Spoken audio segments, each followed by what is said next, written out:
it right.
Requirement provided for the Open Public Meetings Law has been satisfied.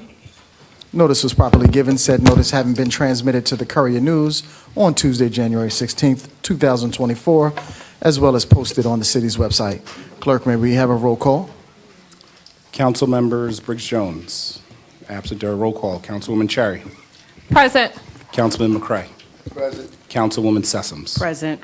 Councilman Wyatt is absent during roll call. Vice President Graham. Present. Council President Hockaday. Present. 5 members present and a quorum. Please rise for the Pledge of Allegiance and remain standing for the invocation.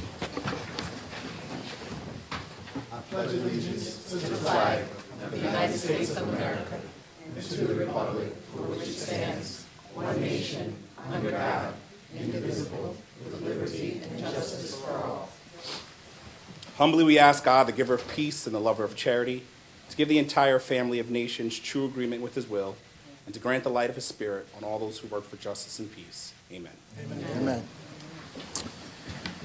May I have a motion to approve the minutes of the regular meeting of October 15th, 2024? Second.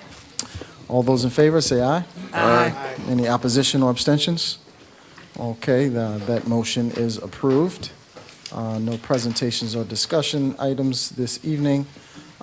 We move to ordinances. We have ordinances MC 2024-56 through MC 24-60, which are scheduled for the public hearing and final passage for the meeting as advertised. And we now move on to resolutions. First, our own legislative body items, R428-24 and R429-24. Do we have a consensus to add these items to the voting meeting? So moved. Second. All right, all those in favor? Say Aye. Any opposition or abstentions? Okay, those will be added to the consent agenda. Okay, Department of Finance, would you please present your items?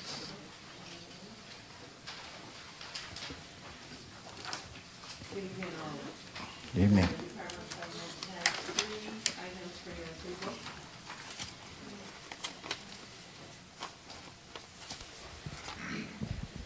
I'll start over. Good evening, all. The Department of Finance has 3 items for your approval. Resolution number 430-24, authorizing transfers for the 2024 appropriations of the general fund and the sewer utility of the city of Plainfield. Resolution number 431-24, resolution authorizing approval to amend the CY24 municipal budget by inserting 3 items of revenue and appropriation in accordance with NJSA 40A. And resolution number 432-24, resolution authorizing tax refunds on properties per the attached schedule. Are there any questions? Any questions? Yeah, I have a question, Councilwoman Council Sessoms, President. please. Can you just explain what do you mean when you say to transfer between the general fund and sewer utility? So every year in November and December, the city gets an opportunity to transfer funds between accounts that might be low, running low, or, might need funds to take it through to the end of the year. And those transfers can only be done in November and December. So you might see a similar resolution next month. Thank you. You're welcome. Any other questions from council members? Okay, do we have a consensus to add these items to the voting meeting? So moved. Second. Okay, all those in favor? Aye. Any opposition or abstentions? Okay, those items are added.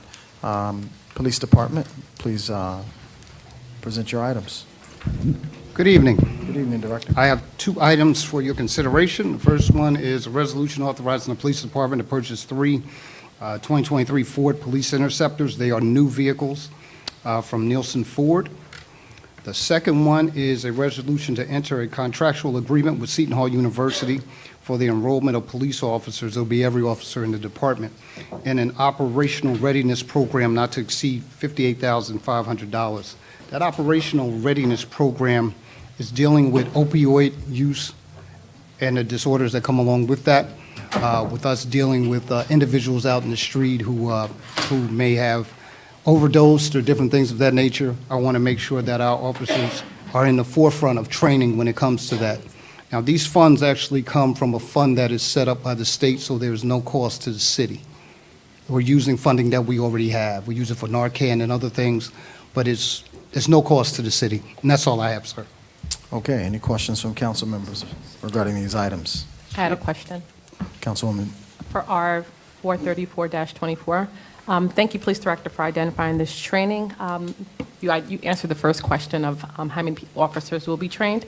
How will new officers continue to be trained on this topic? Well, we receive funding pretty much yearly for this opioid fund.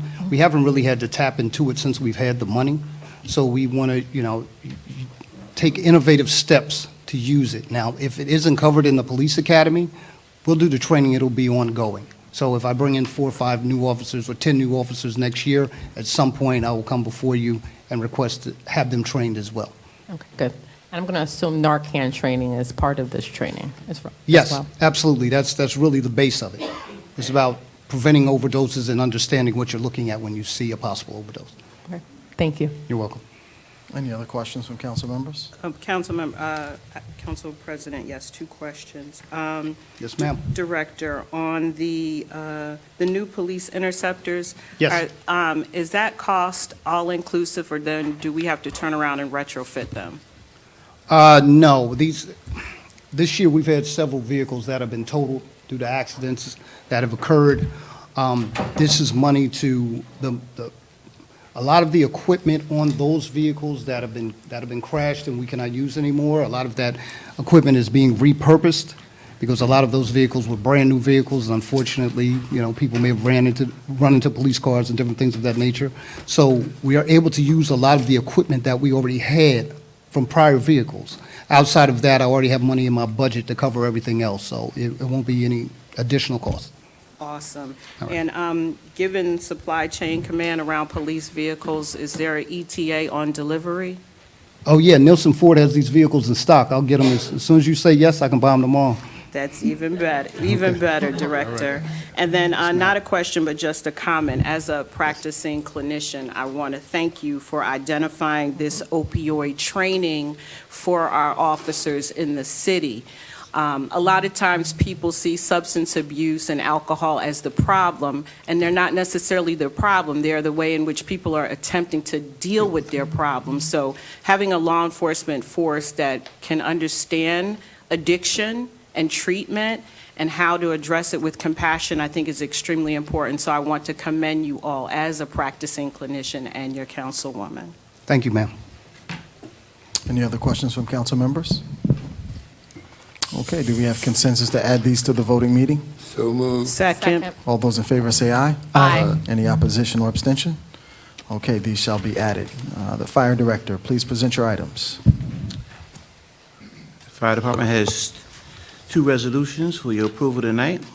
One is to Mata paving for the paving of the firehouse on South Avenue's back lot, not to exceed $34,500. And the second one is to Jersey Power Sports for 5 Argo vehicles along with 2 trailers, not to exceed $299,485.72. And this is UEZ money, so it's no cost to us. Any questions from council members?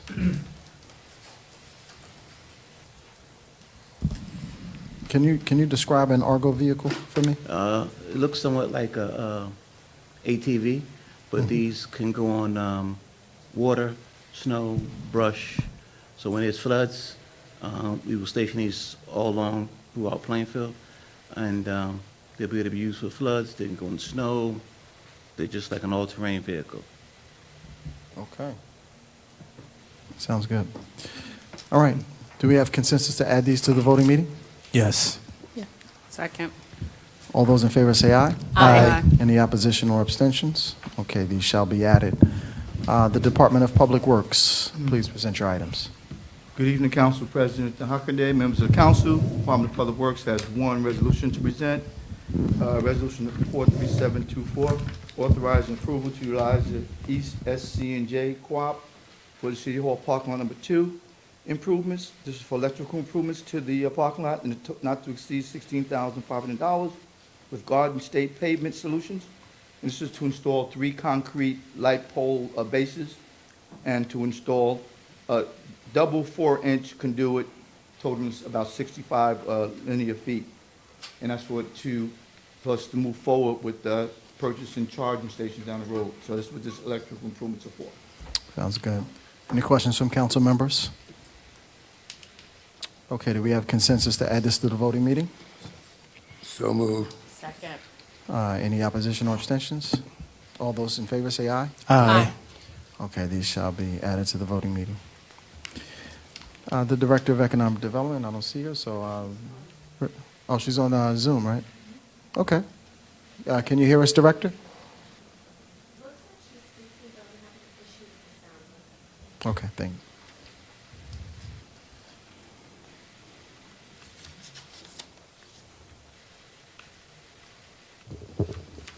For some reason, Director, we didn't hear you. Can you try again?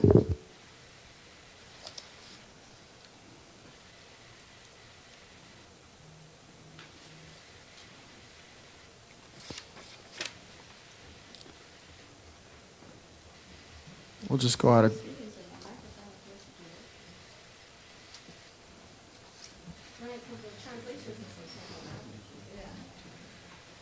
So, where are our speakers in here? Is there a phone in this chamber, Mr. Council President? I'm sorry? Is there a telephone in this chamber? There's a cell phone. There's a telephone here.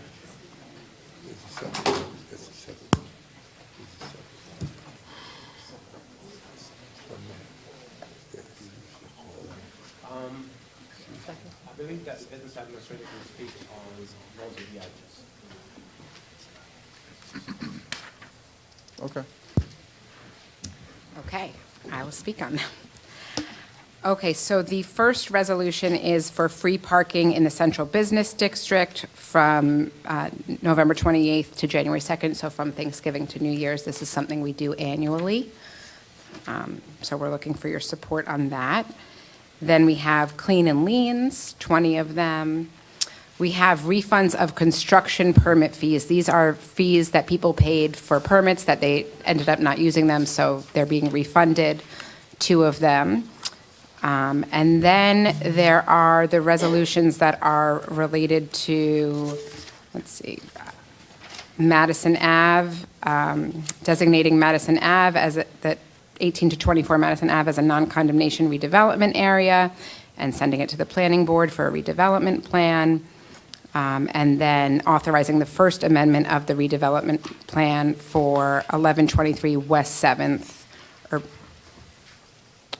West 7th Street. Okay. Any questions it, from council actually. members? Hearing and seeing none, do we have consensus to add these to the voting meeting? So moved. Okay, all those in favor say aye. Aye. Any opposition or abstentions? Okay, those shall be added. The Department of Solid Waste and Sewer. Good evening, President, Council. I have one for your consideration tonight, R 444-24, resolution to purchase 2 new 2026 Battle Motor 28 cubic yard, zero-turn automatic side loaders. This is a very exciting piece of equipment for the staff down there and myself, because this is going to really put us into the 21st century. These are 2 automated trucks. Questions from council member regarding these 2 new automated trucks? Question. Councilwoman Sessoms, please. At the price tag, was this in your budget already, or this can only be realized with the transfer of funds that the finance director referenced? No, this has nothing to do with it. This is all capital dollars. And let me say that the price is, I mean, even for the regular standard rear loaders are approximately $500,000. So they're not much more of an increase. It's just, they're just a more efficient way of doing business. Thank you. You're welcome. Other council members, any inquiries? I have a question. So when Please. you talk about efficiency, could you talk about, is there like the ROI? Is there a decrease in time? Is there decrease in manpower? If you could talk a little bit about that. Well, the major, there's several benefits, but the major one is that it keeps the employee in a safer environment. They're not out in the roadway. It's automated where it's just a joystick where they can pick up the can. So it reduces the amount of labor that's involved. And that'll help us because that'll give us the flexibility of taking that labor from the standard way we're doing it now and utilize them in other areas of the operation that we want to increase services to the residents. So the bigger benefit is that it reduces your labor costs and it increases the safety for the employees. And you don't have as many workers' comp cases like that because they're not physically touching containers any longer. And this will be for several areas of town that we feel we can utilize it. It won't be for the entire town, but it'll be for certain areas where, because you need a little room to operate these machines. But most of the municipalities or the larger haulers are already currently using this style of equipment. Thank you, Director.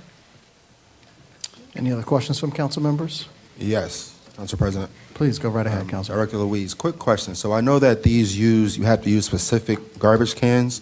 Are they the ones that we currently have, or will the residents receive new cans? That's the nice part. They will pick up the current cans that we have.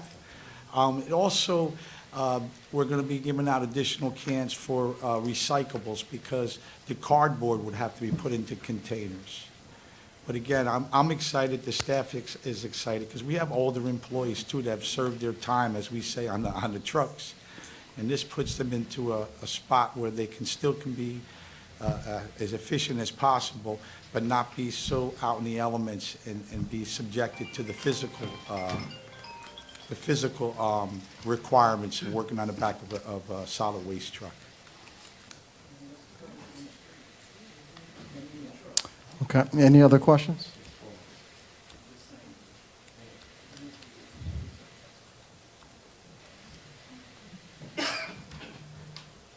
Okay, do we have a consensus to add these to the voting meeting? Yes. Yes. All right. All those in favor say aye. Aye. Any opposition or abstentions? Okay, those shall be added to the voting meeting. We now move to ordinances on first reading. Would the business administrator present the ordinances listed, MC 2024-61 through 64? Yes, Council President, thank you. The first ordinance we have is an ordinance to establish 2 new zones for parking enforcement. That's Westervelt to Washington and North and South Ave. Then we have an ordinance adopting the homeownership small lots redevelopment plan. That redevelopment plan was just adopted last week by the planning board. And I know that this is something we've been talking about in meetings, previous to this. Then we have an ordinance adopting the 11th Amendment to the 197 Scattered Sites Redevelopment Plan. That was also approved at the planning board last week, so it's coming back to you. And that's the one that has the revision to include townhouses. And then finally, we have an ordinance granting a tax exemption with respect to certain property identified as 228 to 236 East 9th Street. That's going to be 16 units with 31 parking spots, and it's a 15-year tax exemption. Any questions from council members? Yes. Councilman Wyatt, go right ahead. Yes, okay, 1 second here. No problem. MC 2024-61. Let's pull it up.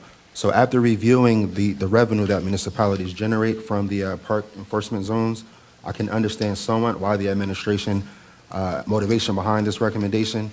However, this approach, it conflicts with the initial vision that was told to us by the administration, where you asked us to reimagine Plainfield as a walking community.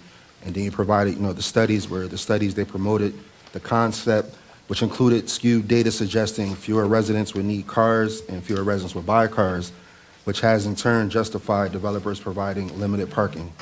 Unfortunately, our reality doesn't align with that original vision. As we can see, we have cars parked all across the street, the congestion. So just a few questions on this. On South Avenue, there currently are no parking signs up and down the street. Will the administration consider repealing that ordinance that prohibits parking there to allow paid parking now going forward? Council President, we have Director Fields. Director Fields, did you hear the questions?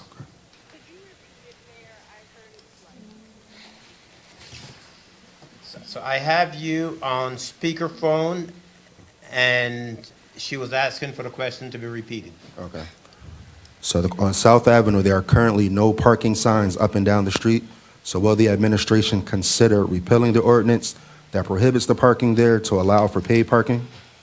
That's the first question. Yes, so what this ordinance is about, am I being heard, ma'am? Yes, you can. Hold it a little closer to the microphone. What this ordinance is about is that this would allow us to codify having no parking signs installed on South Avenue, North Avenue, as the BA said.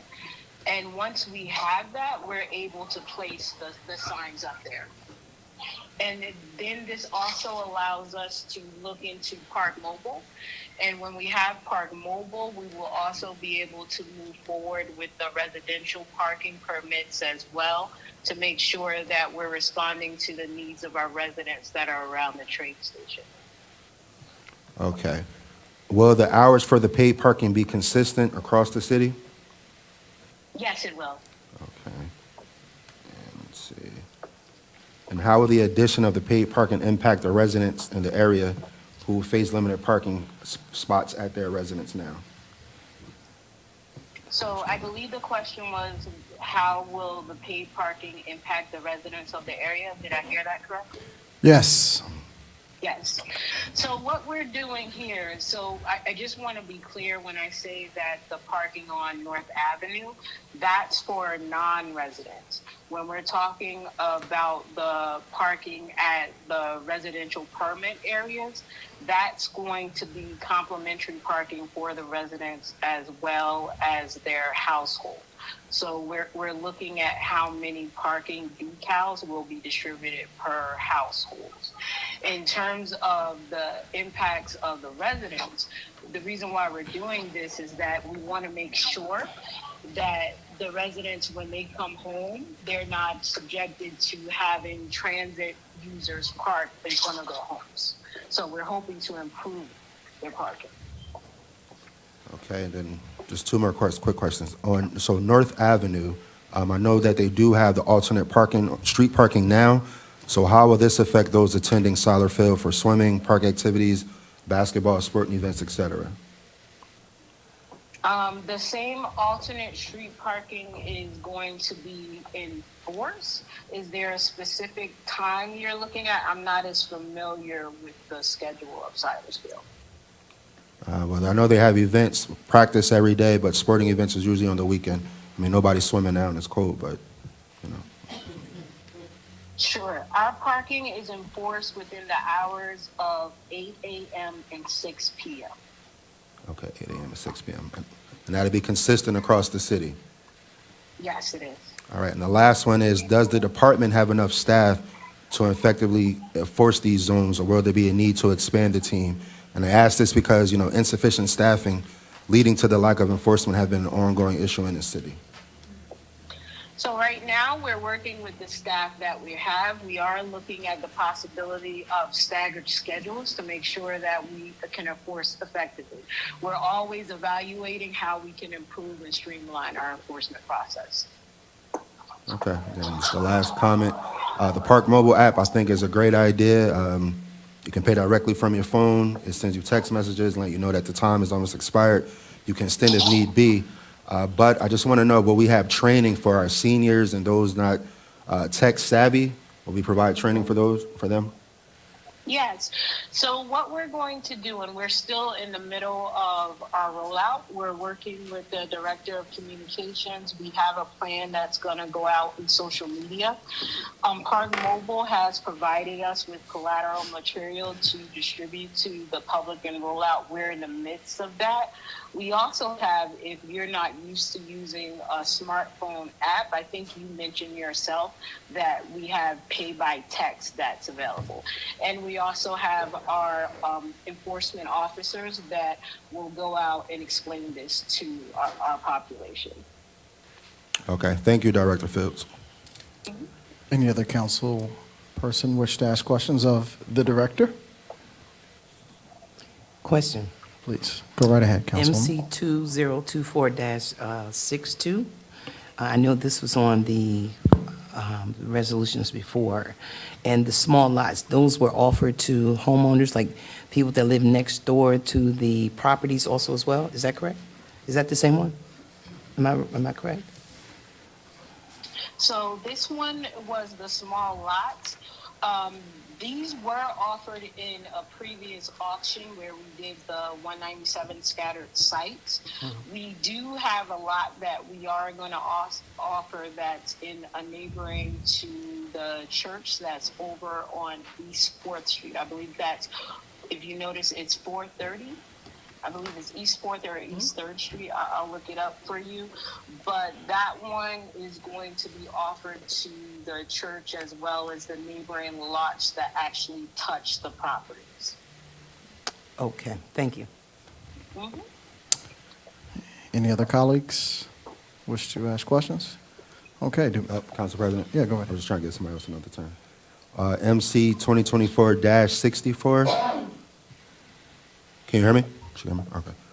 So I can hear you, yes. Yes, I am pleased to see that the administration are taking a new approach by proposing the 15-year tax incentive to the council rather than the usual 30-year arrangement.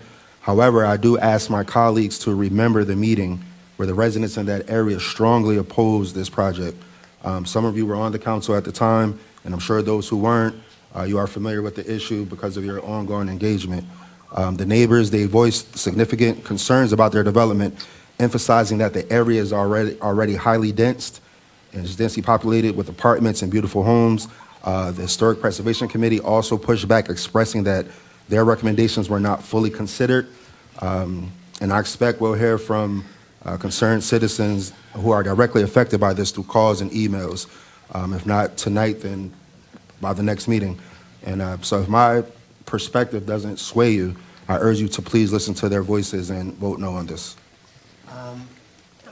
You can add anything you want to add, Director, but let me say this. We follow the laws of this nation. We follow the courts. This particular project, there was a lawsuit, and the HBC lost the lawsuit. These folks, they prevailed, and we will be guided accordingly by the decisions of the court. Anything to add, Zenobia? Yes, Mayor, I would just say that this is a fully approved site plan. This is a fully approved redevelopment agreement. During the site plan approval, the comments of the Historic Preservation Committee were incorporated into the design. Comments on the windows and then looking at the bay of the windows as well as some other exterior parts of the buildings. But comments were considered from the Historic Preservation Committee. And again, this is a fully approved site plan, which means they can build this as of right. Again, it was a lawsuit and the developers prevailed in the lawsuit. And so the project is moving forward as a result of a court decision. Any other questions from council members?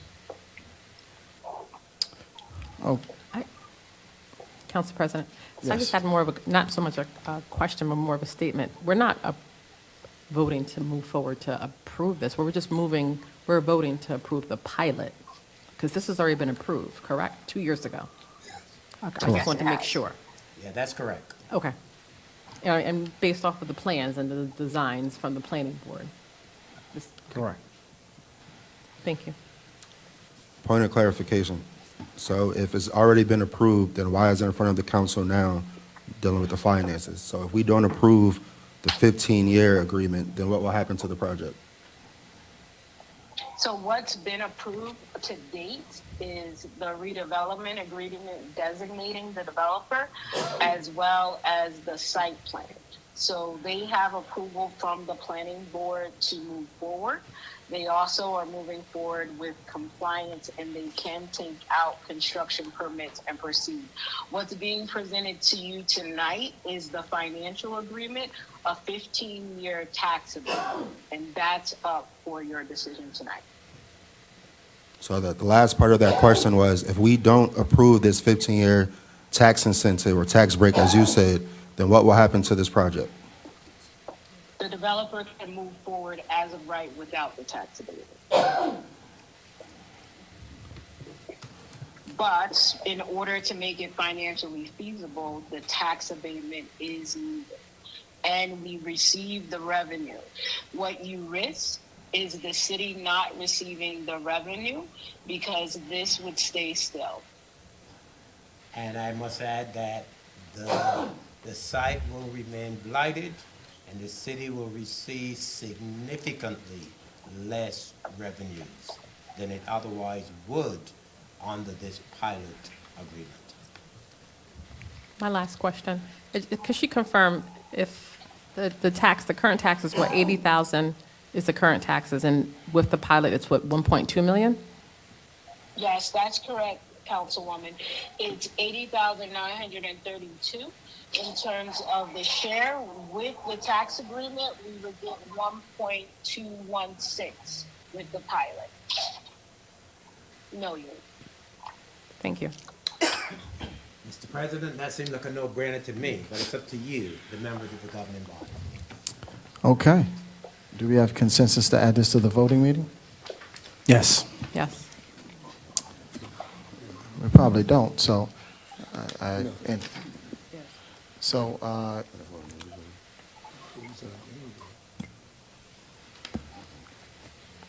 we'll vote on this one separately on first reading. Yes, all the all the ordinances get voted on separately on first reading. Awesome. The issue is if there's consensus to add it to the regular meeting for a vote. Did we hear four? Is there consensus? Yes. Yes. Okay. Yes. Any opposition, abstentions? Okay, consensus. All righty.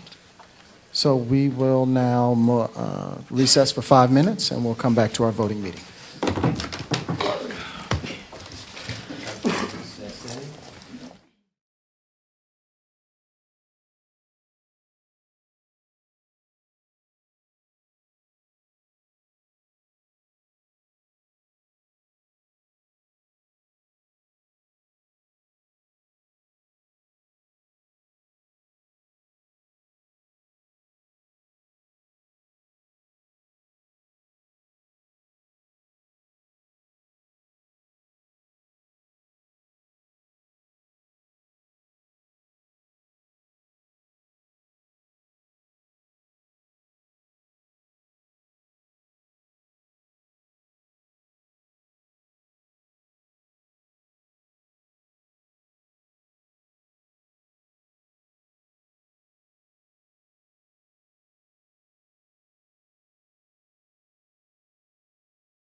Okay, we'll move to you need to get started again?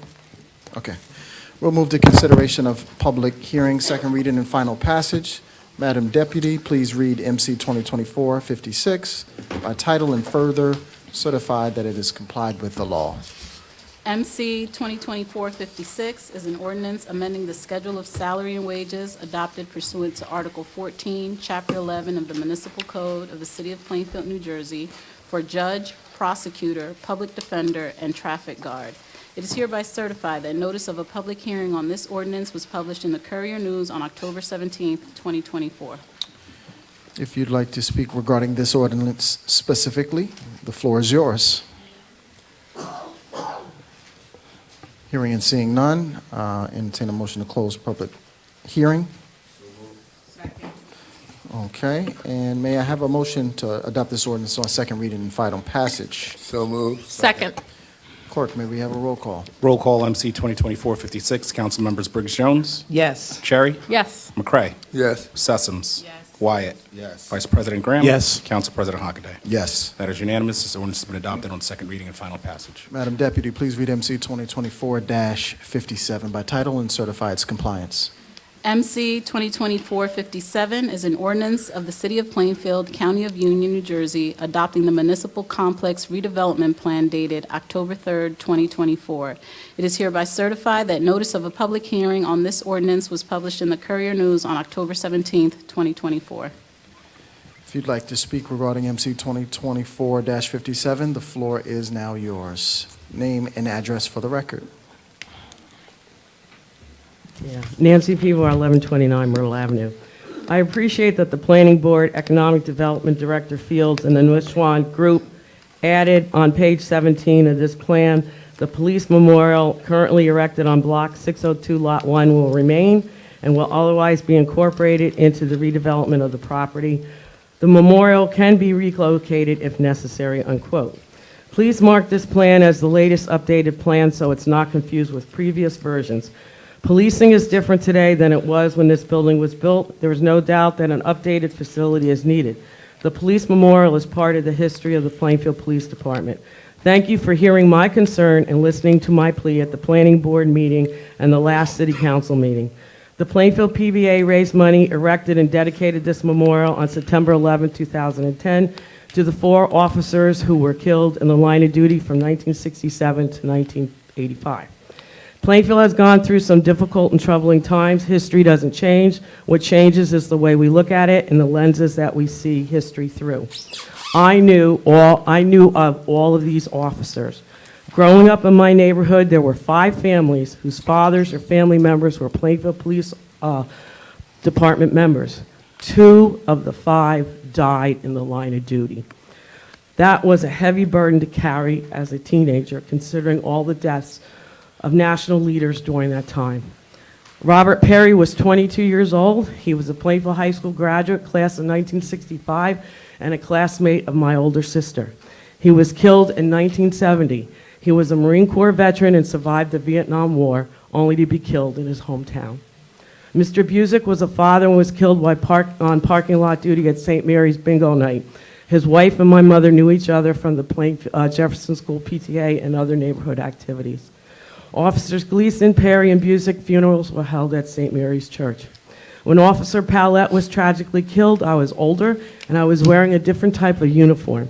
Officer Pallette was the first female officer to be killed in the line of duty in New Jersey.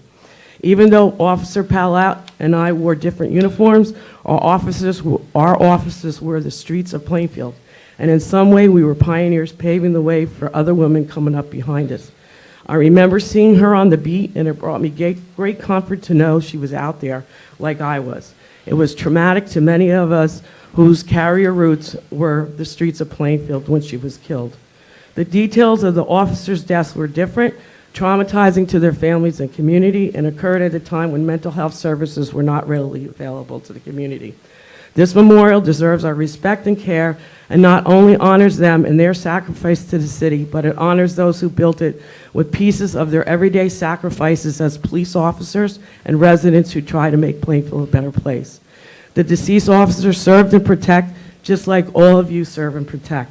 This monument is a replica of the Plainfield Police Department shield, and it is a symbol of the heart that is in all of us. Thank you for letting me remember these 4 souls, and thank you for remembering this memorial in this document. Thank you.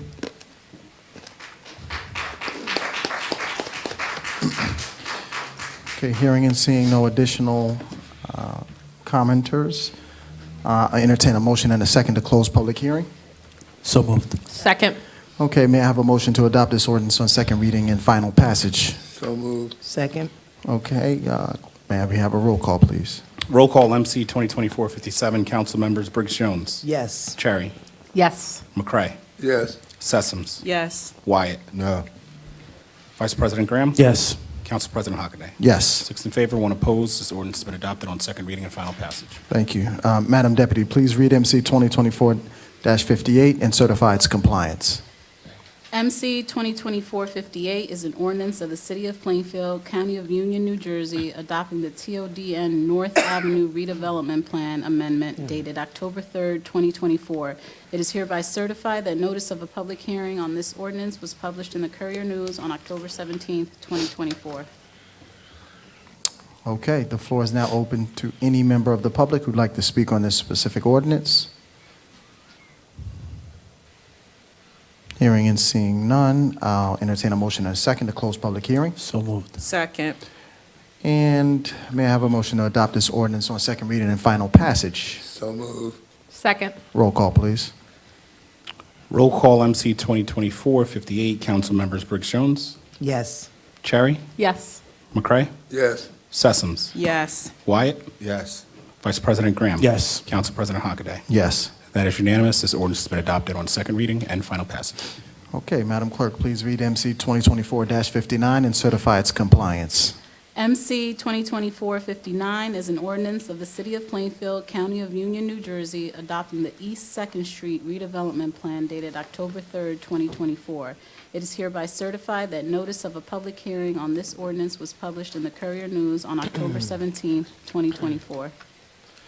Okay, the floor is now open to any member of the public who would like to speak on this ordinance specifically. Hearing and seeing none, I'll entertain a motion and a second to close public hearing. So moved. Second. Okay, Clerk, can we have a roll call? Roll call MC 2024-59, council members Briggs Jones. Yes. Cherry. Yes. McCray. Yes. Sessoms. Yes. Wyatt. Yes. Vice President Graham. Yes. Council President Hockaday. Yes. That is unanimous. This ordinance has been adopted on second reading and final passage. Okay, Madam Clerk, please read MC 2024-60 and certify its compliance. MC 2024-60 is an ordinance of the City of Plainfield in the County of Union granting a tax exemption with respect to certain property identified on the city's tax map as Block 535, Lot 3, and designated in the city's tax records as 1123-25 West 7th Street, Plainfield, New Jersey, and authorizing the execution of a financial agreement with 1123 West 7th Urban Renewal LLC. It is hereby certified that notice of a public hearing on this ordinance was published in the Courier News on October 17th, 2024. Okay, the floor is now open to any member of the public who would like to speak on this ordinance. Hearing and seeing none, I'll entertain a motion and a second to close public hearing. So moved. Second. And I'll entertain a motion and a second to pass this on second reading and final passage. So moved. Second. Okay, Clerk, may we have a roll call? Roll call MC 2024-60, council members Briggs Jones. No. Cherry. Yes. McCray. Yes. Sessoms. Yes. Wyatt. No. Vice President Graham. Yes. Council President Hockaday. Yes. 5 in favor, 2 opposed. This ordinance has been adopted on second reading and final passage. Okay, thank you. A total of 30 minutes has been allocated for public comments limited to resolutions and ordinances being considered this evening. Each speaker will be given 3 minutes. If you'd like to call in, the number is on the city's website as well as in the information section on YouTube. Give your name and address for the record. The floor is now open. Hearing and seeing none. Is anyone online? It's just for resolutions this evening, not general public comment.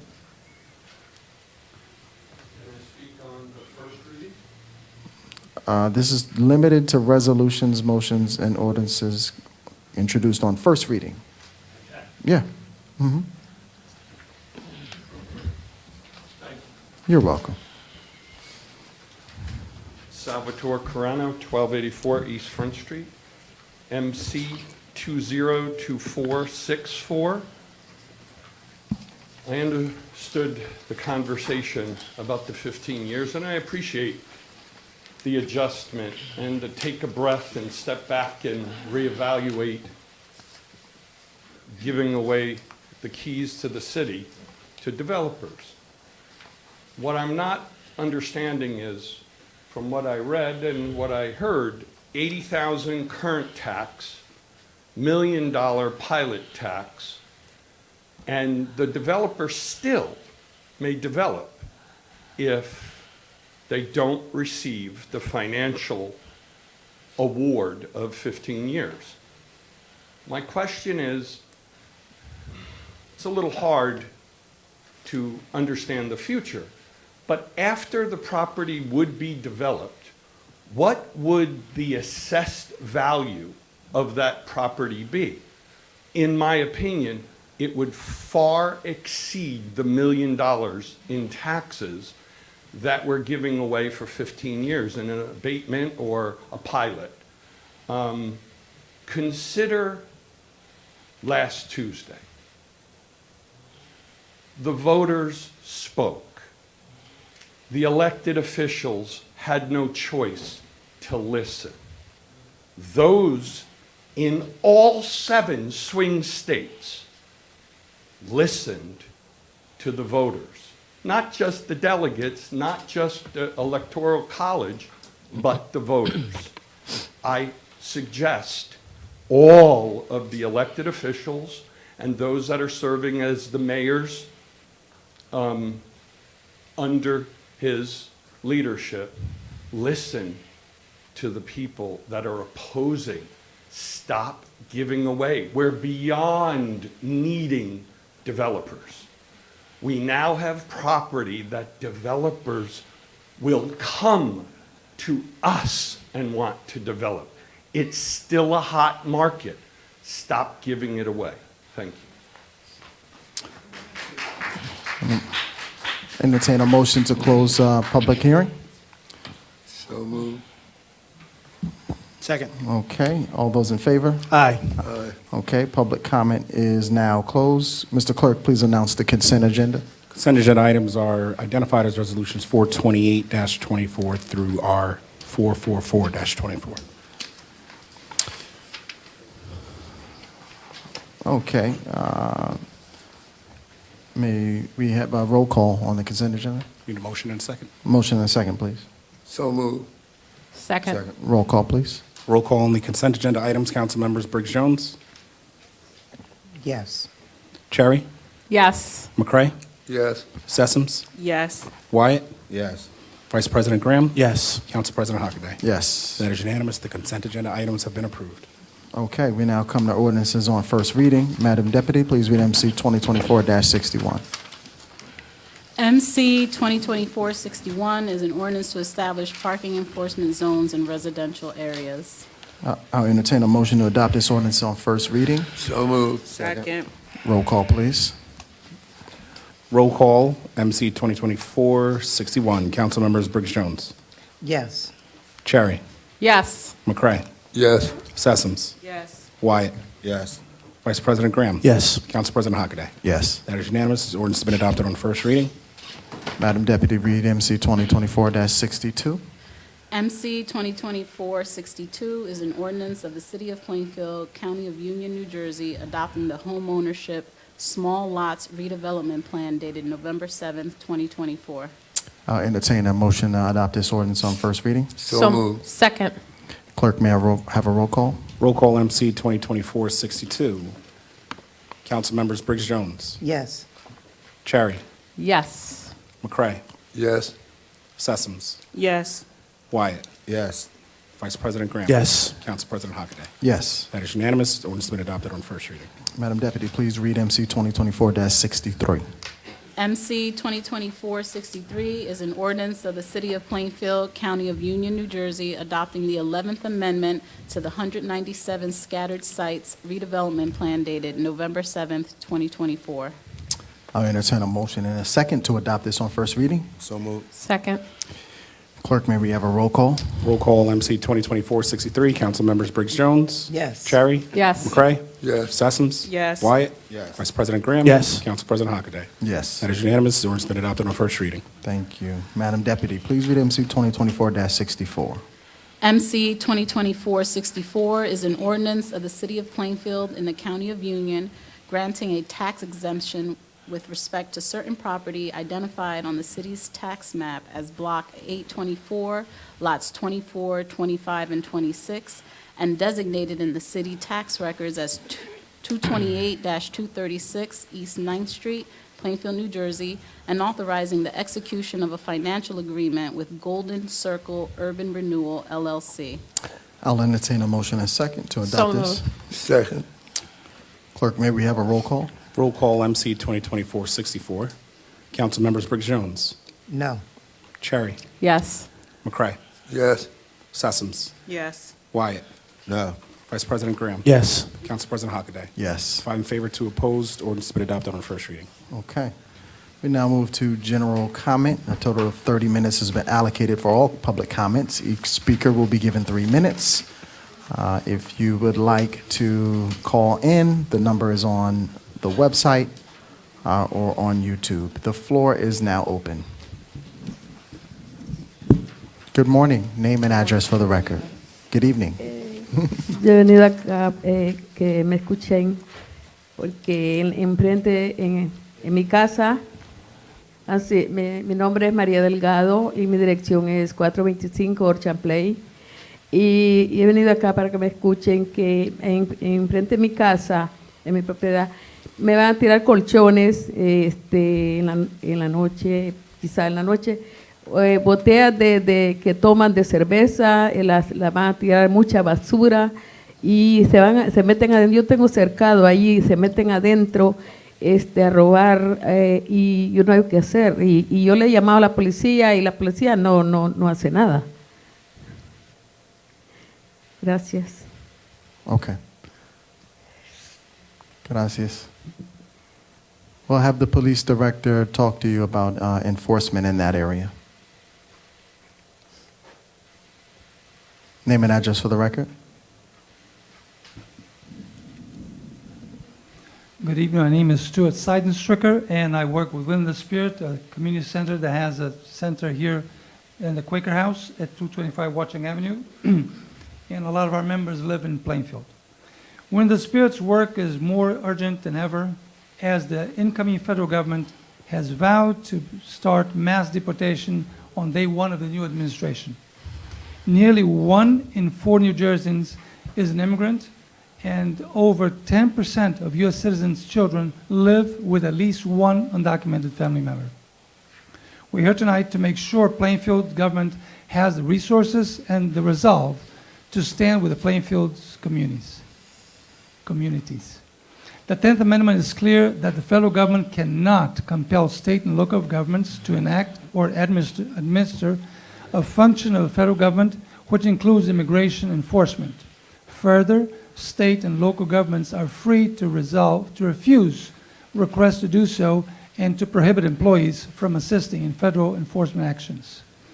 In the immediate term, it will be important to facilitate a rapid, coordinated local response to mass immigration raids.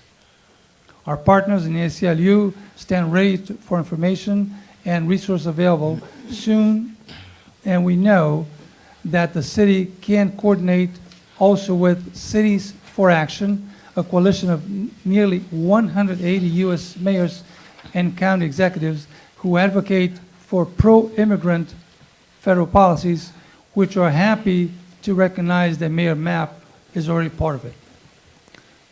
For the very near future, we'd also like to leave you information on the New Jersey Immigrant Trust Act, which has been introduced at the state legislature and would clarify the distinction between federal intrusion and state and local laws and values when it comes to protecting the privacy of our immigrant residents and keeping their families together.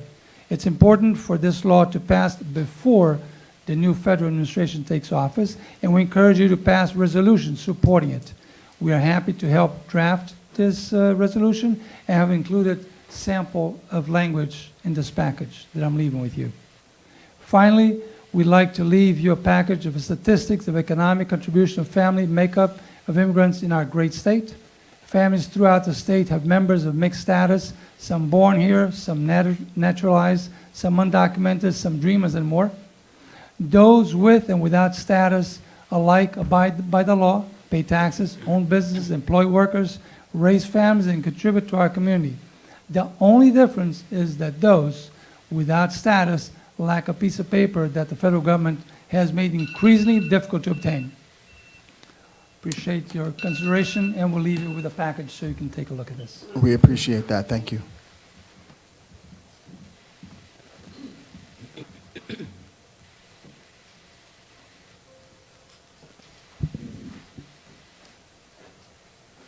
Name and address for the record. Good evening, Council. My name is Robert Edwards. I live at 510A West 4th Street, Plainfield, New Jersey. I've been in the public housing system for about 44 years. I've come before the City Council previously because of excessive electricity, flooding the apartment. I have pictures here from code enforcement. Council President, you were able to take a photo also, and I always will appreciate you taking the time to come and take a look at the situation. In addition to that, in retaliation, the Housing Authority did something with the stove, which created a gas leak. Unfortunately, when PSNG shut that down, they came back and reconnected again, which created a fire.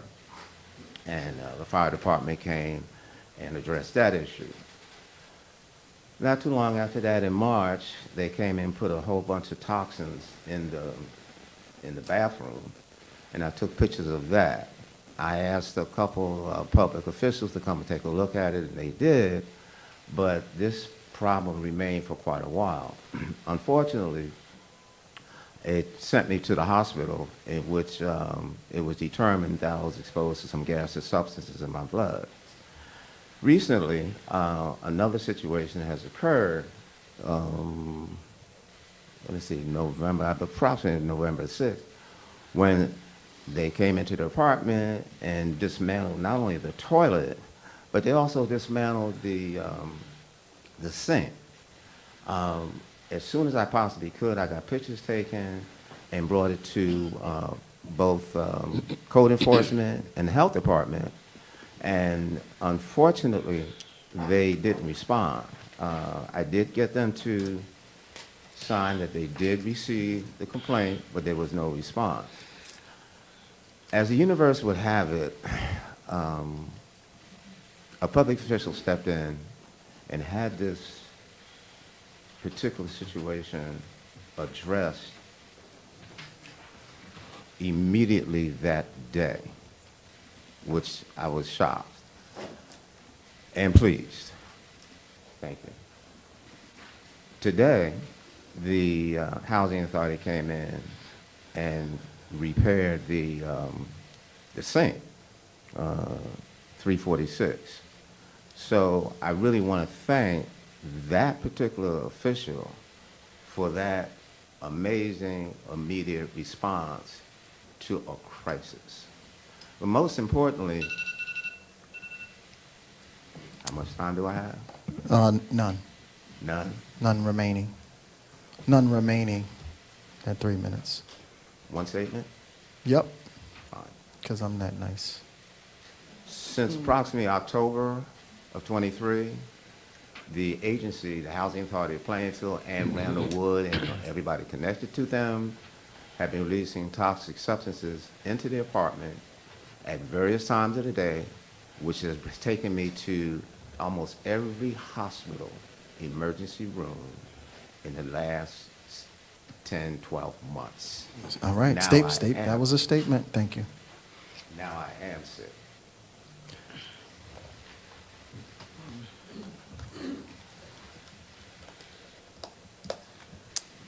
All right, Good evening. Good evening. Maria and Sari, Watchung Avenue. A couple of things. I can't say it as well as Ms. Piawar did, but I totally back up retaining the dignity and respect of the existing police memorial by keeping it in a prominent position after the rebuilding, not relocating it, and even considering a rededication once that site's finished. I did not hear that the plan would be modified to make sure it's not relocated, because that does exist right now. Not every spot in the city needs to be developed. Let's keep some breathing space for us. And along that same line, we need a moratorium on the deer kill. It's been 3 years that they've been invited, the sports hunters, into Greenbrook and Cedar Brook. It's been 6 years that Cushing has been serving as a field for sports hunter. It's a failed experiment. It encourages violence. It leaves blood on trails that residents and children use. The bait stations, if you've not seen them, I will be glad to show you where they are. They're huge. They're put up a good month before the kill begins, and they stay up through February. That bait station encourages other wildlife to come. We're in residential areas in Cedar Brook and Greenbrook. We're not in the deep woods. We're losing trees. The sports hunter is visible in Cedar Brook. And although we don't know what the conditions will be in the future, right now, the leaves are so dry that when they bring their vehicles in with hot exhaust to take their kill out, the fire potential is great. We need a moratorium. Give it a try. Stop the violence. Thank you. Thank you.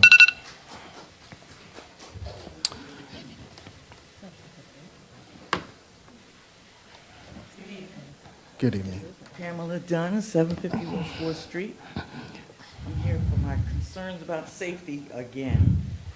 I appreciate the couple of crossing guards that you managed to scrape up. But the training part, I don't know whether they're trained or not. I personally went and bought whistles because none of them have them. You have a gentleman coming out on 4th Street who's half dressed. He gets there when he can, but hey, you got some bodies out there. Thank you. Thank you. But they need to be trained because somebody's going to run over one of them. My other concern is the overcrowdedness of the parking. Well, I won't say parking. When the parents come to pick their kids up from school, not only they're parking where they're not supposed to park, I'm a bus driver, they're in my way. They curse you out. The security guards, God bless them, when they tell parents to move, they get cursed out and the parents stay there. It is getting ridiculous. When I say ridiculous, it is getting ridiculous. And then on top of all of that, you have 2 ice cream trucks on the corner of Spooner and Age. Can you just imagine the nonsense going over there with the two ice cream trucks, the kids coming out of school, they're not paying attention, they're running across the street, and like I said before, the parents are double parking in the middle of the street, blocking people's driveways, and then when they're asked to move, they get cursed out. This is ridiculous. Then my other thing is, I don't know when the last time y'all been down on the West End, but it is tight. It is tight. People can't afford these beautiful apartments that are being built. So now they're moving down, and they're living on top of each other. So now when they live on top of each other, they got extra cars that are parked in the street you can't get past. Something gotta be done. Maybe you could find a parking lot, since you find parking lots for everything else. Why don't you find a parking lot or 2 where these parents can drop their kids off on a bus and then have the bus bring the kids to the school where you don't have all this crowding. It's getting ridiculous. It really is. And I'm with the lady with the mattress. My neighbors keep bringing garbage to my front yard. Something gotta be done. You call the police, I don't know if they could do anything or not, but they're just throwing trash out there like it's okay. Thank you.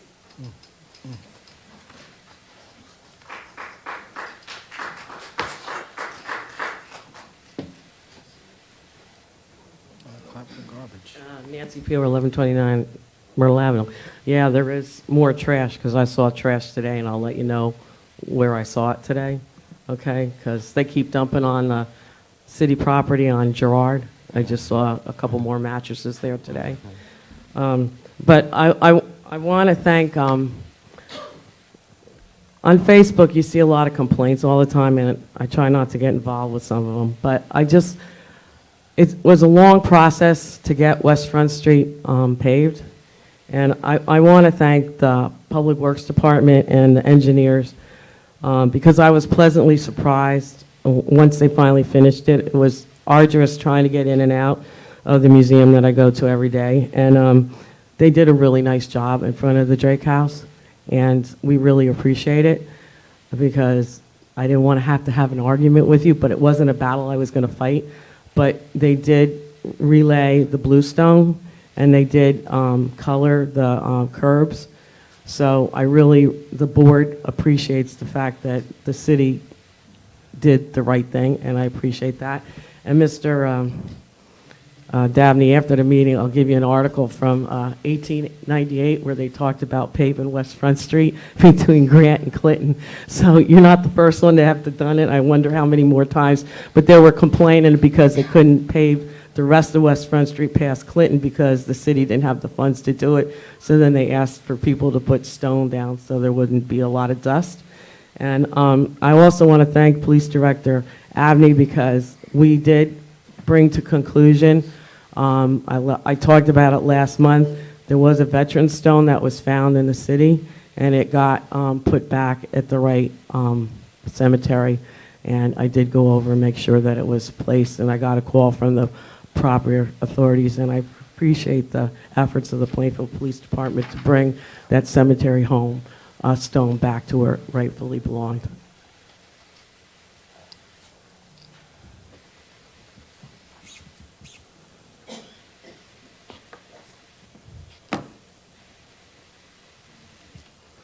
Name and Maria address. Binkowski, Woodmere Place in Plainfield. I'd like to speak about overdevelopment and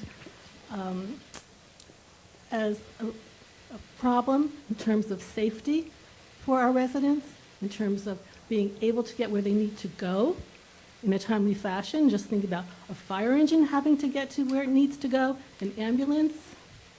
So overdevelopment is a problem with regard to people's safety in Plainfield, and also a health hazard if you think about the recent pandemic, about crowded conditions being a factor in terms of safe health.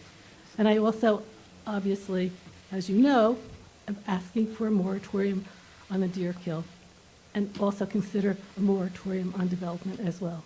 Thank you.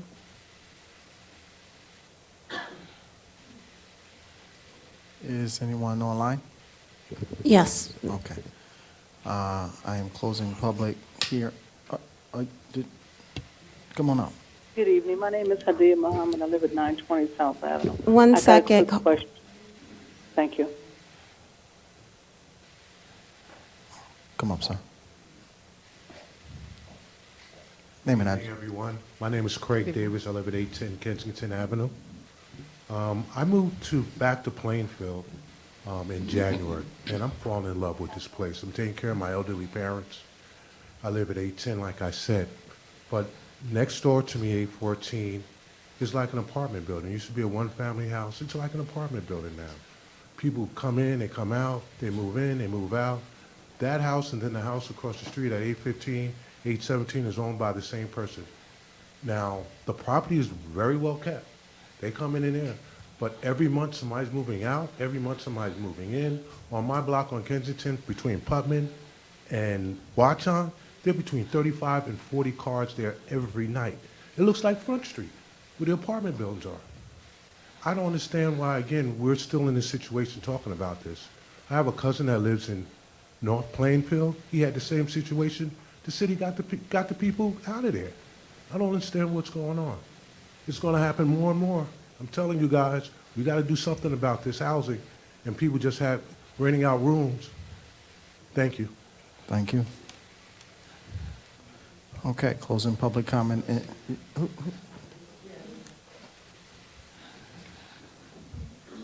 People used to stand in lines, and I would be able to tell there was more people. Sorry, I don't think I understand the total process. Name and address for the record. You have 3 minutes. Name and address. Oh, Carolyn A. Johnson, 1104 Woodland Avenue. You have 3 minutes. Pardon me? You have 3 minutes. Okay, thank you. You're welcome. Real quick, I may have missed another session because I came another time and there weren't as many people, so I don't know which session it was. I think it was in October. But I was calling about the possibility of them putting homes up on South Avenue, Woodland Avenue, 5 of them, and I came and I spoke on that. Okay. And, I didn't know whether you recognized what I was talking about or I not. do. But I still would like to know who should I speak to understand what the process is and what they're determining and deciding. Because Woodland has a lot of traffic on it anyway. I think you're aware of that. And initially, they were going to have 5 houses or something up there, take down the trees and put in the houses. And then all of a sudden, somebody said they might put things with multiple people in it. So I just wanted to know what the board, the council, what everybody's coming up with. It's a very busy street, and it's right above, as I'm sure you're aware, what is it, the high school baseball? Pardon? The field, where the children come out to play from schools and everything. And as I also stated, it's a lot of traffic on that street anyway. So I just would like to know, are they really going to put a whole bunch of people up in there? And who is my council person? I live on Woodland Avenue. Okay. Thank you. You're welcome. Name and address for the record. Hi, Quanae Palmer, Chairman, 12270 East Front Street, Plainfield, New Jersey, apartment 43B. First of all, I just want to, I never got a chance to say this. I had a really good time in Plainfield this summer. I tried to do most of the things that you offered, either from the city, from the rec, from the PAC, even at the senior center, because I'm a senior. So I had a really good time this summer. I really had a good time giving out candy at the kids at the Halloween trunk or treat. That was fun. So I just want to be able to give credit because I had a really good time. But I do have some questions because I'm just learning when I hear things, it hits my ear gate, I don't understand. So we're talking about $890,000 versus, I think you quoted something in the millions. With the pilot, does that mean that million number is in place for 15 years and there will be no assessments on the property yearly, like the normal taxpayers will get some sort of assessment and you'll determine whether or not their taxes will go up? So like the gentleman said, I used to play Monopoly. If you put a house or a hotel on the land, the amount of money that the person that owns that spot increases because you increase the property with a house or a hotel. So if you put something on this land developed, doesn't that increase the value of the property and therefore should increase the amount of tax that you get from the property? And again, I'm just listening to what people are saying and the questions are coming. And if that is true, does that mean for 15 years, that property does not get assessed, it just holds at that number? And with the pilot, does that mean that the city is actually going to get that million that you quoted? Is that the payment in lieu of taxes? And my last thing is, I know that you did presentations about how pilot programs go, but I was a busy person, I was unable to get to them. Are there slides that I could watch or get in my own time so I can really study how this pilot thing is working to really determine, because I think 2 sessions ago, a man said that he was it 2 sessions? I'm not sure, but the pilots in the beginning were necessary to get people to come and develop. But now that we have so much development, we no longer have to put things in place to beg people anymore, which is probably why we've moved from 30 years to 15 years, because we don't have to do that anymore. So I'm just asking questions based on what I'm listening to. And if you can't answer now, I'm not sure who the right person is. That maybe is Zenobia. I'm not sure.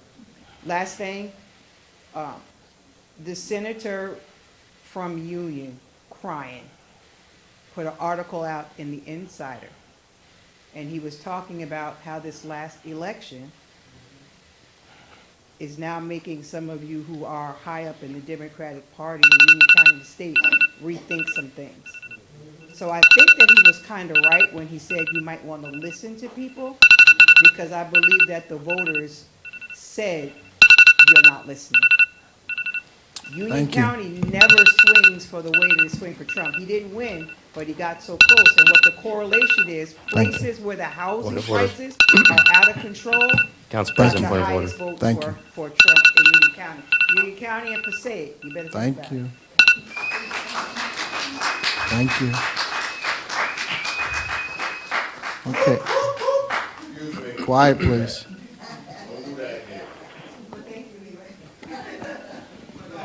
All right.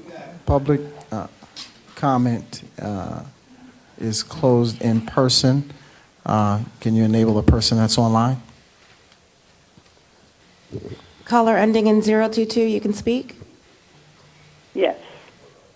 My name is Hadiya Muhammad. I live at 920 South Avenue. I'm calling regarding the parking meters that's going to be placed in residential areas, specifically on South Avenue. I think you guys talked about that earlier. Can you tell me when would that be in place? And 2, I understand that you will be giving decals to residents who live on South Avenue. But what about when you have visitors? Is there any information that I can get in detailed as to what the process will be to put the meters into the residential areas of Plainfield? Thank you for your comments. Once we close public comment, if the Economic Development Director is still available, I will have her respond to that question.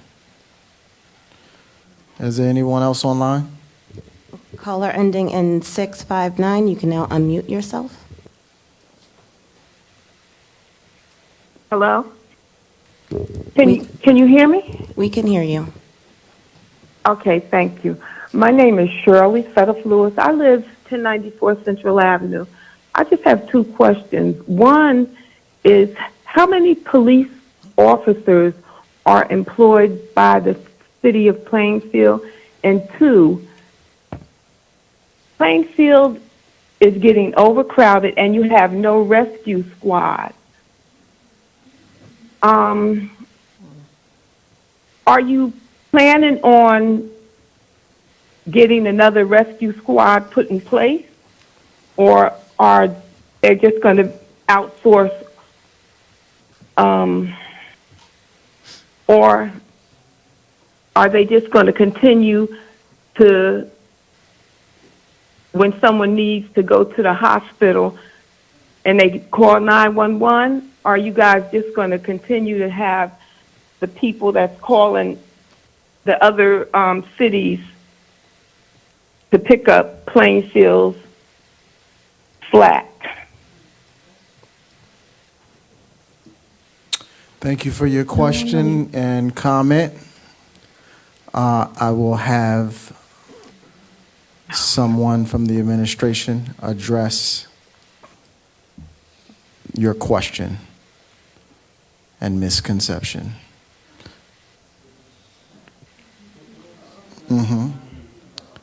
Anyone else? No one else with their hand raised. Okay. Yes. I have a response to a few of the comments that were made. Go right ahead. And I believe the business administrator will respond regarding the question about the rescue squad, or what used to be the rescue squad.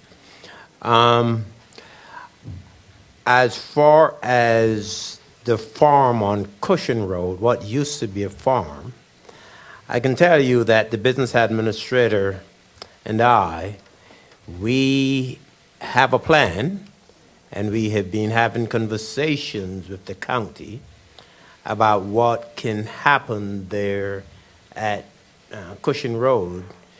And anything that happens there, we will make sure that there's input from the residents in that neighborhood. But we have an idea for that large 6-acre parcel of land that is on Cushion Road, almost at the intersection of Leland and Cushion. As far as Mr. Edwards is concerned and his continuing complaints about the housing conditions at Joanne Hollis Gardens, just like was done at what used to be Elmwood Gardens, where the residents of that neighborhood now have decent quality, affordable housing, which everyone needs and deserves. The Housing Authority has a project, and I believe a contract was already awarded, that would lead to the total transformation of what you now know as Joanne Hollis Gardens, where decent quality housing that people need and deserve will be built at that location. As far as the comment about the results of the elections and the statements made by the president-elect about deporting people from the immigrant community, and as it relates to Plainfield, I can tell you that my administration will not, under any circumstances, be cooperating with any federal agency that seeks to target our immigrant community. That is my policy. It's the policy of my administration, and we will make sure that our immigrant community, of which I am a part of, will not need to worry about what has been said by the president-elect. I must also say that we have been investing in our infrastructure all across the city. We repaved miles and miles and miles of roadway, and we'll continue to do that. But there's a temporary inconvenience. That is the price that we must pay for community development and transformation. And so I ask our community to continue to bear with us as we continue repaving our roadways. I know that you get a notice from the city every day from the police department that talks about road closures, and Watchung Avenue and Park Avenue were closed for a period of time during the day that created a great deal of traffic disruption. But that is the price we must pay if we want to drive on brand-new, properly resurfaced roadways. The same was true of Front Street, Route 28, that people have complained about for decades. And our administration worked very hard to assemble millions of dollars in grant funds that led to the transformation of what we are now receiving compliments every single day about the roadway that starts at our border with Denellen. And so far, we have brought that project up to the Drake House at Plainfield Avenue. And that's what we're going to continue to do. We're not going to stop until the entire stretch of Route 28 is completely resurfaced, but we will not do it with Plainfield taxpayer dollars, because it's a state roadway and it has to be done under my watch with state grants and federal grants. But we will continue working towards that transformation. I will now ask the business administrator to speak to emergency services. Okay, thank you. So I just want to clarify that the Plainfield Rescue Squad was not a part of the municipal functions of this administration. So we did not, we actually weren't even informed that they had closed down, and we had nothing to do with that. We found out through the county that had happened. So since we found out that happened, we have taken really swift action. We partnered with JFK and Union County, and then eventually brought both of those entities here for approval for contracts with the council. And JFK and Union County have both been in Plainfield for well over a year now. That's also at no taxpayer cost. Those are grant-funded contracts that we have, that we secured grants for prior to entering into those contracts. So you have JFK on one side of the city, you have Union County on the other, and then we also have a shared service with South Plainfield Rescue Squad. Should we need their services, they are available to help and obviously very close by. So JFK and Union County at all times are here on the city roads, at each sides of the city, and they are your EMS providers. At the town hall recently, we talked about this, and we talked about how they've been performing, and we gave data for 2024, and we were able to show that the data on the Department of Health for New Jersey website, all of the county response times for EMS, that JFK and Union County are both far outpacing response times in the city of Plainfield. They beat every single county in New Jersey on the Department of Health website in terms of their response times for 2024. So it's been a successful partnership, and we're very pleased to have them. They've been doing a wonderful job, and again, it's been at no cost to the taxpayer. And I should add, the response time is better than it has ever been. And so it's a success. And I think we're very fortunate in the city of Plainfield to have the level of emergency response services that we now have in our city. I can attest to that. Unfortunately, a couple times I had to call 911 when my father fell ill, and they were there very swiftly. Courteous, professional staff, on the ready, able to deliver him when he needed to go to the hospital. And even other times when they, checked on him and he was fine. And so the response times are good. And hopefully you don't need to find out yourselves about that. But those services are there on both ends of the city for us as residents. And it has actually been an improvement in services. And I mean, the facts are the facts. Mr. Graham, did you want to say something? Yes, Council President. With respect to our ordinance that we passed for MC 2024-59, where we adopted the East 2nd Street redevelopment plan, I have to say that I'm glad that this plan is moving forward.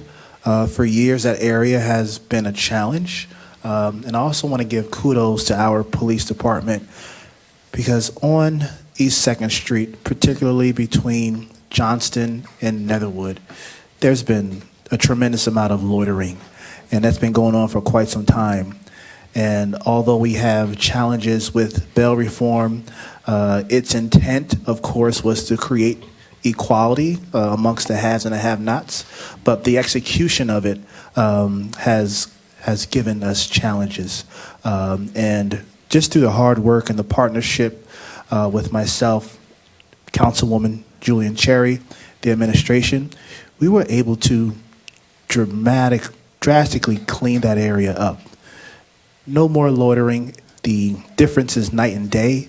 So kudos to the whole police department for helping to get that area clean once and for all. Thank you. There's one thing I forgot, Mr. President. Go right ahead, man. There was a question or comment made about pilots.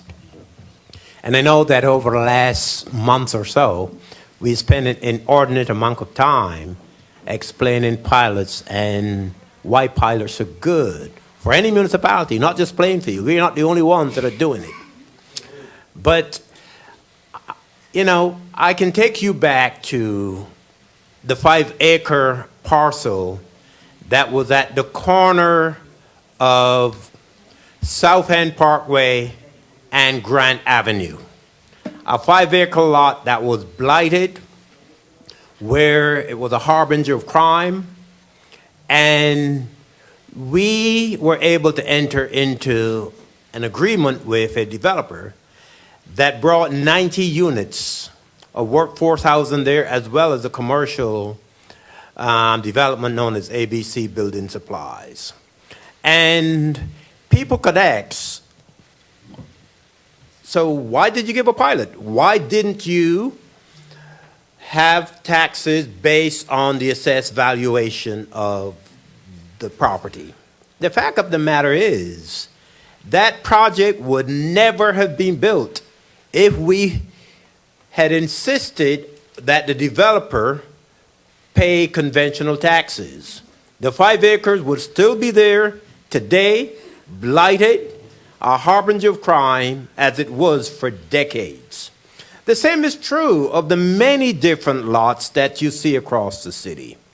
So we could provide Excel spreadsheets that give a comparative analysis between the taxes that we are collecting today with no development based on the assessed valuation of the property. We could provide that. What are we collecting today? And what would we collect over the next 30 years if no development is made on that property?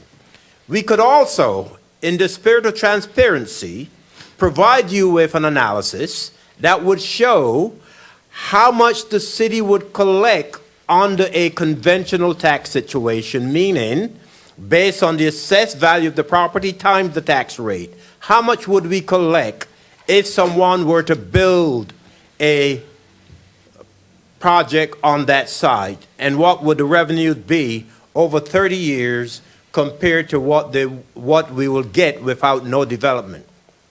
We could also show you, based on a pilot over 30 years, how much revenue the city would collect under a pilot situation. So we can give you the three pieces: no development, development under a conventional tax situation, development under a pilot situation. The fact of the matter is, under a conventional assessed tax situation, the project will not be built. It's pie in the sky. Under a pilot situation, the city will collect significantly more revenues than we otherwise would collect if the project were not to be developed. So pilots bring in more revenues to the city because we get 95% of those revenues.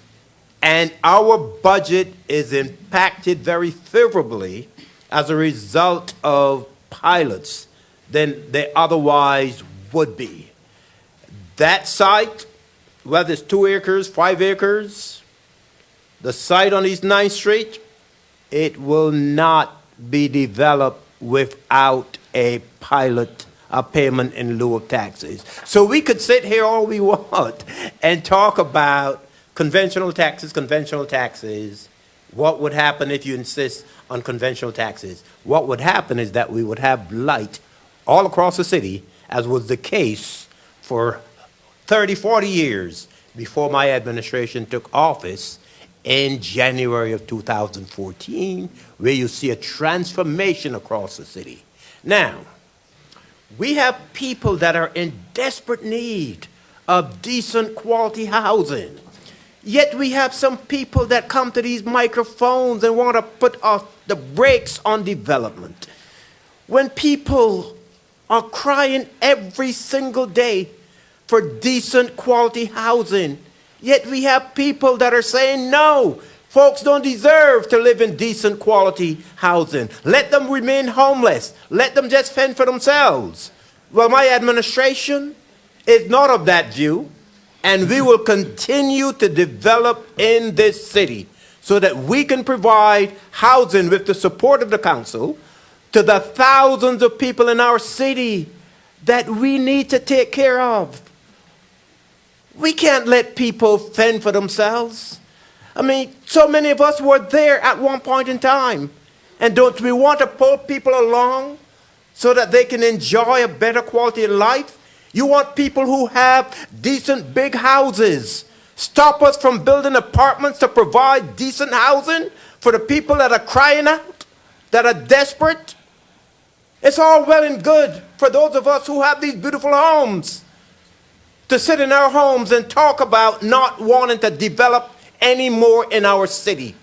Well, my administration, for as long as I'm the mayor, will continue to bring forward projects working with this governing body in order to build more housing. The state of New Jersey has 220,000 housing units short, people who can't get housing.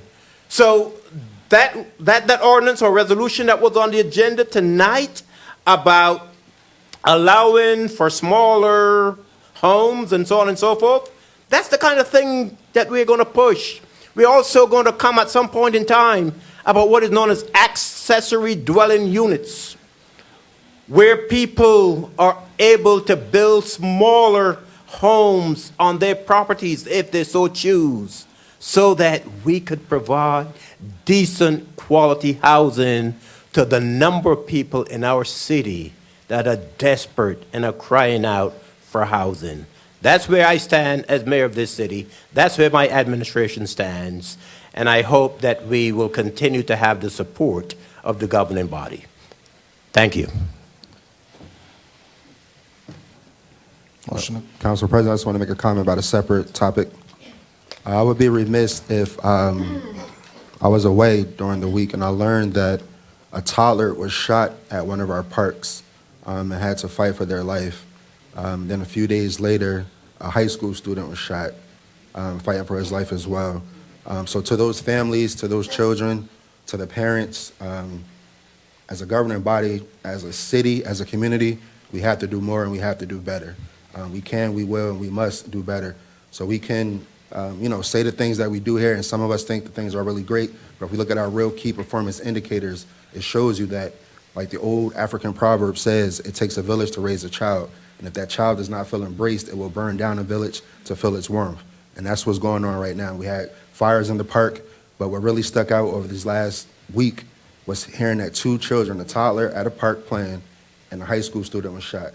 So as a community, we can fight and disagree about so many different things, so many different topics. We can talk about pilots, taxes, housing, but we have to do better and we have to do more for our community. That's it. Thank you. Council President. Yes, ma'am. I can't let that go. And the police director could speak on this.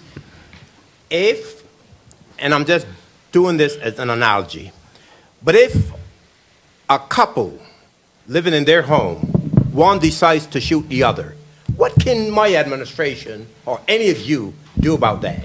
If a parent decides to shoot a child, are you going to lay that at the feet? Excuse me, Mayor Mapp, I wasn't placing blame on anybody. I wasn't placing blame on anybody. I was talking about praying for the families in the community. Just tells you that people will go to any degree to try to score some cheap political points. Let me speak. All right. Let me speak Police on that. Director? Police No, Director, but listen, the floor is listen.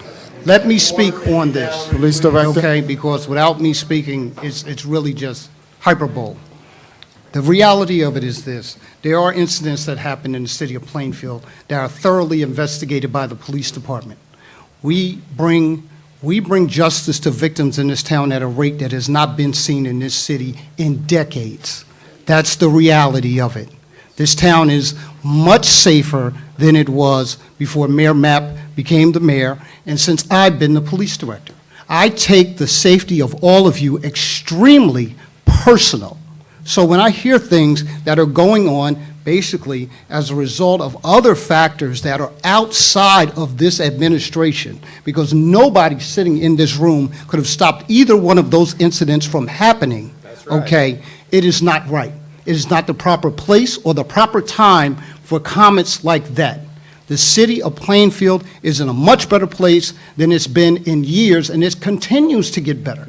And that's with the work of everyone in this room, outside of the politics. So what we will do is we will continue to work on all the things that we're doing. We will continue to investigate crimes, and we will continue to arrest offenders like we've been doing.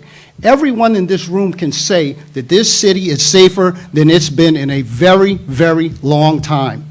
And the key metrics and everything else say that. It's a fact. It's not a fact that you can dispute. It's not a fact that we can argue about. It's the reality of it. So my men and women of my department work extremely hard to make sure that you are safe every day and every night, and we will continue to do that. We have more programs that we're bringing on board to make this town even safer. But to bring things up at a council meeting that are really active police investigations is improper. It's improper to do that. I need to make sure that the victims of those families receive justice. This is not the time to be discussing things of that nature. If there's rumors out in the street, let them stay out in the street. I need to take care of those families and make sure they are made whole.